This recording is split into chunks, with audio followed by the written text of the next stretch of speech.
होती, उद्या पोळा असल्यामुळे मी आजच पुरण बनवायला घेतलं होतं. पण त्याआधी आम्हाला जरा मार्केटमध्ये जायचं होतं, काही साड्यांची खरेदी करायची होती त्यासाठी.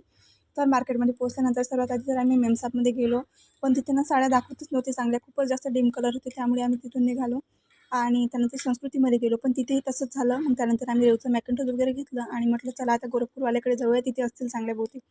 आणि तिथं पोहोचल्यानंतर आम्हाला असं कळलं की खूपच जास्त गर्दी आहे. आम्हाला थोडंसं वेटिंगवर बसावं लागलं, पण बसलो आम्ही 5-10 मिनिट.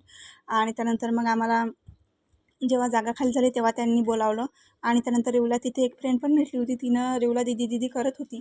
आणि त्यानंतरनं शाळा दाखवायला सुरुवात तर केली, पण रेव काही राहतच नव्हती, हात तोंडात घालत होती आणि रडत होती. असं तिचं चालू होतं. मग मी तिला ना थोडंसं असं खेळण्याचा प्रयत्न करत होती. आणि त्यानंतर तिला मग खालीच टाकलं. म्हटलं आता ही खाली खेळते का बघावं, पण तिनं खाली पण काही खेळत नव्हती. मग मी तिला उभं घेऊन असं काहीसं फिरवण्याचा प्रयत्न करत होती, मोबाईल दाखवत होती, जेणेकरून ती शांत राहिली पाहिजे. असंच तिला काहीसं खेळवत होती. आणि त्यानंतर मला पोत वगैरे गाठायची होती, त्यासाठी आम्ही सोनाराकडे गेलो होतो. तर तिथे मग माझी पोत गाठून घेतली, पोत तुटली होती तर. आणि त्यानंतर फायनली आम्ही ह्या 3 साड्या घेतल्या आणि घरी आलो.